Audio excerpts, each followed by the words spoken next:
Good morning. Dito tayo ngayon with my advisee, Sir Colin.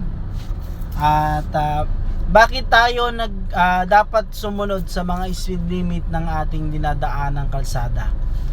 Kung mapapansin ninyo, may mga lugar na wala namang nakalagay na speed limit. Pero alam nyo ba na kahit walang nakalagay dyan na prohibitive sign na mga speed limit, ay kailangan pa rin nating alam ano yung speed limit ng bawat lugar. Halimbawa, sa mga streets, up to 20 lang yan yung speed limits niyan.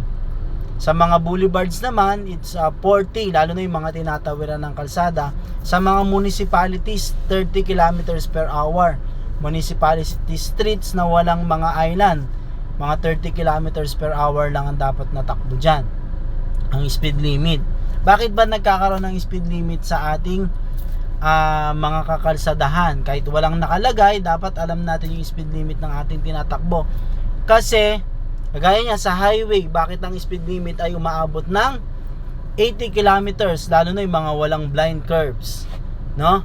Sa mga expressway, umaabot ng 100 kilometers ang speed limit nila. Kasi kinakailangan meron tayong sapat na lugar na pwesto para makahinto tayo. Halimbawa, meron biglang tumawid sa mga crowded street.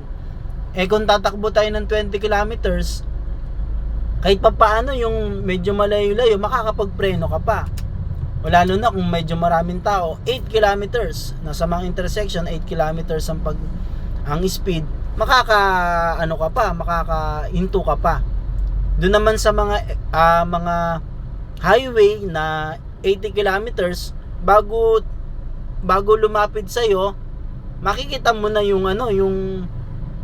tatawid, yung sasakyan. Kung meron mo mag-intersection, kasi malawak yung kalsada, makikita mo. At makakapwesto ka ng tama, makikita mo kung aabutan mo ba siya o hindi, at makakahinto ka, makakapag-slow down ka.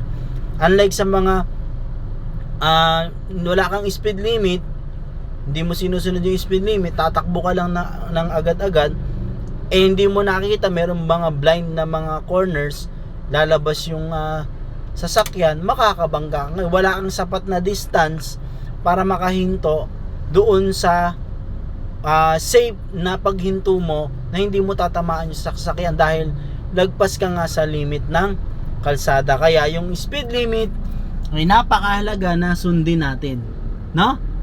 Ayan. Salamat sa Diyos, ingat sa pagmamaneho. Dito lang kami. Practice pa kami ng manual driving, no? Matagal na ring driver ito si Sir Colin. But ngayon nagpa-practice kami ng manual for expertise. Practice maging expert palalo sa pagdadrive ng manual. Bye-bye, ingat.